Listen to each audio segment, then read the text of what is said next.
Olá pessoal, tudo bem? Eu sou Emanuela Barros, neuropsicopedagoga clínica institucional.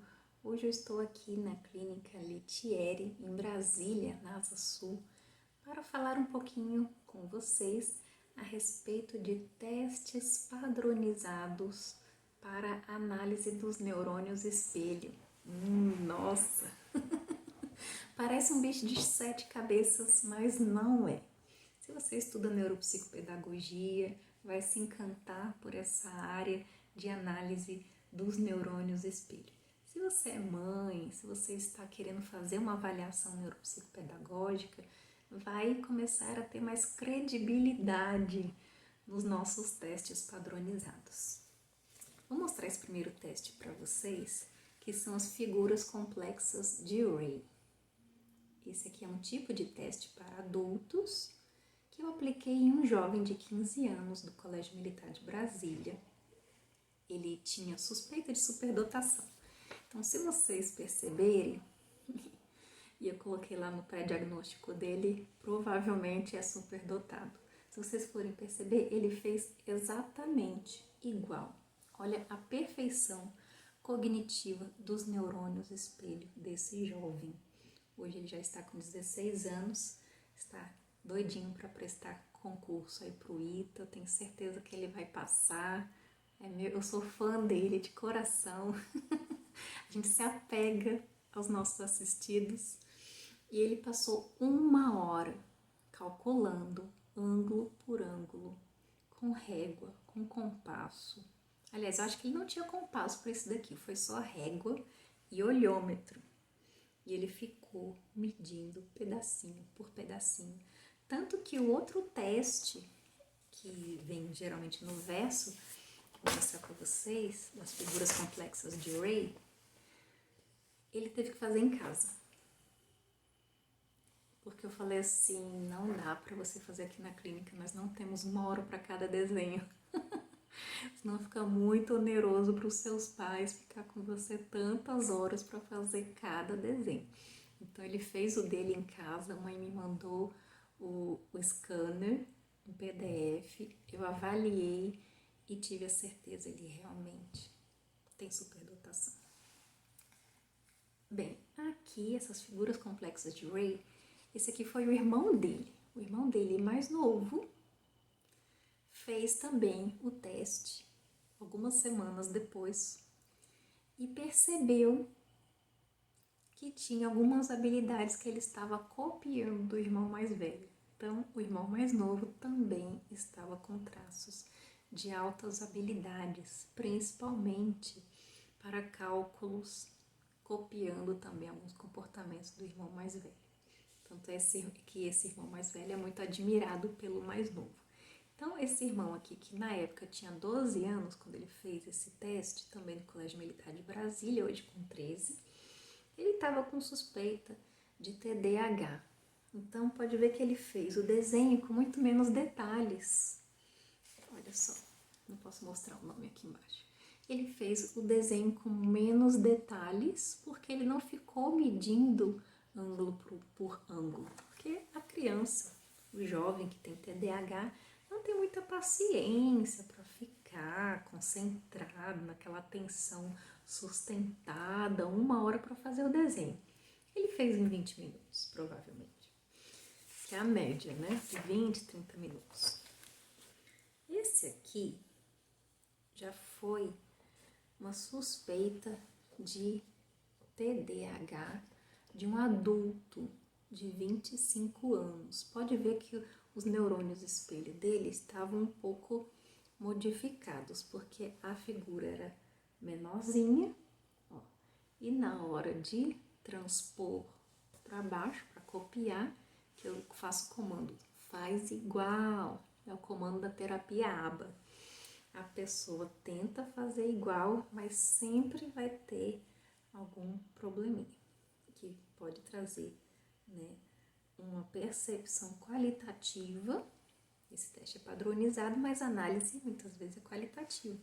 Você percebe que para a idade de 25 anos não está na mesma qualidade dos outros meninos que não têm TDAH. ou até mesmo tem TDAH, mas que os neurônios espelho estão funcionando perfeitamente. Essa avaliação já é de uma idosa, olha só, uma idosa de 79 anos, normal, sem nenhum tipo de transtorno, estava começando uma demência cognitiva leve e ela fez com régua, foi bastante atenciosa e mostrou que os seus neurônios espelho estavam funcionando até muito bem para a faixa etária. Ela estava tomando algumas medicações para outros problemas de saúde, mas não problemas neurológicos graves. Esse aqui, já vou para a parte infantil agora. Vocês vão rir um pouquinho, mas vocês vão perceber que as crianças, elas não têm o mesmo neurodesenvolvimento. Então, a nossa avaliação qualitativa, ela tem que ter um desconto, né? As crianças são pequenininhas. Então, esses neurônios espelho aqui, ó, eles são de uma criança com suspeita de dislexia. Pode ver que o olhar dessa criança está bem modificado para a realidade. A parte da frente, ele até tentou fazer igual, mas olha como é que ele espremeu a bolinha. E como ele não conseguiu, eu até coloquei o problema nos neurônios espelho, como ele prensou o desenho de um jeito que só a dislexia prensaria algumas informações para o lado direito, por exemplo. Depois, claro, que eu apliquei outros testes para ter certeza e encaminhei para o neuropediatra, que é muito importante. A finalização do diagnóstico de uma avaliação é sempre realizada por um médico. Essa aqui tem 6 anos, eu avaliei agora em 2021, também com dislexia. Pode ver que o movimento foi bem parecido?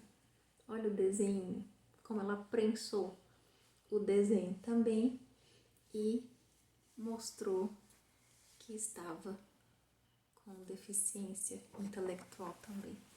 Eu escrevi a mesma coisa, neurônios espelho com problema.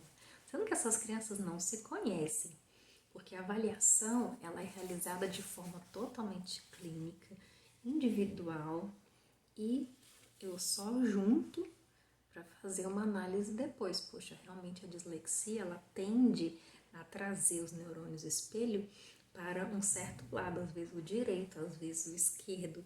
Parece que a visão da criança ela é prensada de uma forma cognitiva, não significa que a criança tenha problemas visuais, ela não tem problemas visuais, ela tem problemas de percepção nos neurônios espelho. Por isso que alguns medicamentos, quando a situação é grave, são necessários. Esse aqui... Esse aqui foi o desenho de uma criança de 7 anos com provável TDAH. O pai aceitou o diagnóstico, a mãe já não aceitou muito não. E a mãe médica, né? Achou muito estranho, mas olha como ele prensa o desenho também e ele faz o desenho de uma forma bem impaciente. Se você for ver, ele não está preocupado com regra nenhuma. O TDAH, ele é muito assim. Quando a criança apresenta TDAH na tenra idade, ela costuma fazer desenhos de qualquer jeito, sem muita atenção. Esse caso aqui, a criança tinha 5 anos e não conseguiu fazer o desenho. Ele hoje está medicado, ele está sendo acompanhado por mim, esse ano de 2022, porque ele passou o lápis por cima do desenho. Se vocês forem perceber, olha só, ele passou o lápis por cima. Ele não conseguiu trazer o desenho para cá. E também foi uma suspeita de TDAH e de TPAC. Essa parte da informação dele estava mais comprometida do que a parte de informação das outras crianças da mesma faixa etária. Eu cheguei a avaliar outras crianças com 5 anos, mas não trouxe todos os desenhos aqui, senão tem que abrir muitas pastas. Outras crianças de 5, 6 anos que eu cheguei a avaliar em 2021 e fui percebendo essa dificuldade deles de trazerem o desenho que eles veem para a terapia ABA, né, pro faz igual. E essas figuras complexas de Ray, eles são figuras bem interessantes, porque para criança eu só dou esse desenho, né? Chega para a criança e fala, olha, faz igual, e a criança tenta fazer. O adulto já vai fazer aqueles 2 outros desenhos, né? Da bolinha sem os pinguinhos. E atrás, ou numa outra folha, tem esse aqui. Ele foi tão desatento que ele não fez. Eu até escrevi, esqueceu. Eu falei, são 2 desenhos. Um desenho você vai copiar e outro desenho você vai tentar fazer. Uma comprovação que tem TDAH também, porque a desatenção ela é própria do TDAH. Essa desatenção aos comandos, você repete para o seu filho, para o seu paciente. Faz igual esses 2 desenhos. Copia exatamente como você está vendo. E ele vai interpretar do jeito dele ou ele vai esquecer. E se a gente percebe e tem tempo, você ainda fala para a pessoa fazer de novo. Às vezes o teste ele está bem cronometrado, não tem mais tempo, não pode passar de 1 hora para fazer um desenho, por exemplo. E às vezes a gente pede, faz em casa, depois você escaneia para mim. Tem pessoas com TDAH que a desmotivação é tão grande que vai dizer, ah não, eu não quero fazer em casa. Aí tudo bem, a gente coloca ali, realmente tá com TDAH, porque essa desmotivação para manter a atenção, o foco e aprender alguma coisa, essa desatenção, inclusive, dos neurônios espelho. Ah, eu vi, mas o que era para fazer mesmo? Não consegue copiar o comportamento, seja positivo, seja negativo. Né? Seria ótimo que os neurônios espelho não copiassem comportamentos negativos. Seria muito fácil para todos os professores, educadores, aí, pessoal da educação especial.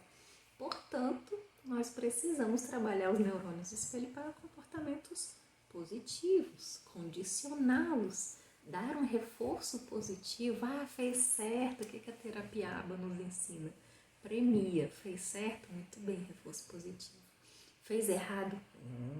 Não, então você vai fazer de novo da próxima vez.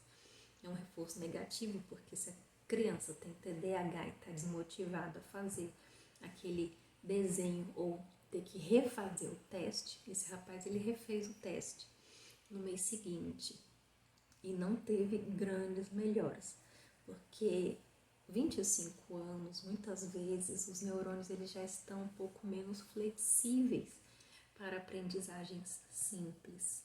Ele já deveria ter aprendido, então para ele ter esse esforço de fazer um desenho, de fazer igual, é desagradável.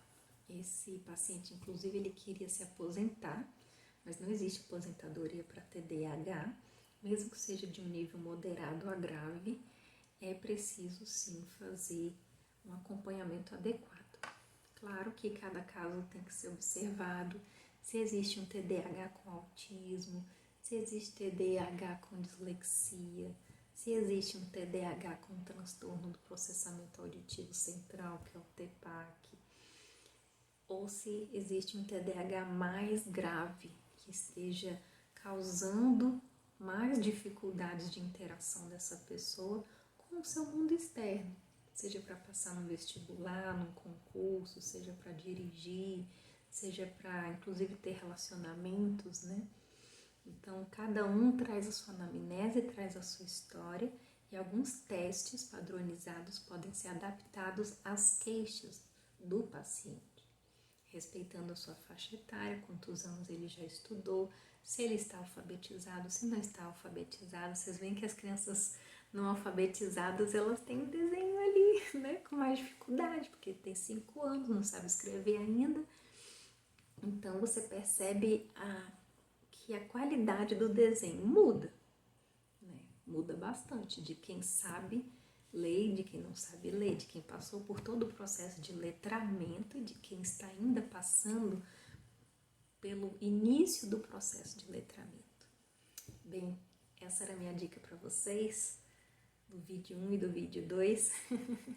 Espero que vocês continuem se inscrevendo no meu canal e compartilhe se você tem uma pessoa que tem algum transtorno, que quer fazer avaliação, alguma mãe que precisa se convencer da importância de se fazer uma avaliação, de procurar um neuropediatra, de procurar uma neuropsicopedagoga ou uma neuropsicóloga infantil que tenha na sua cidade, é válido, porque esse conhecimento da neurociência, ele precisa ser mais profundo. Sem leituras, sem práticas, sem pesquisa, fica muito difícil a gente trabalhar um acompanhamento adequado que diminui, inclusive, medicações na vida dessa pessoa. Tá certo? Então, fiquem comigo e até a próxima semana.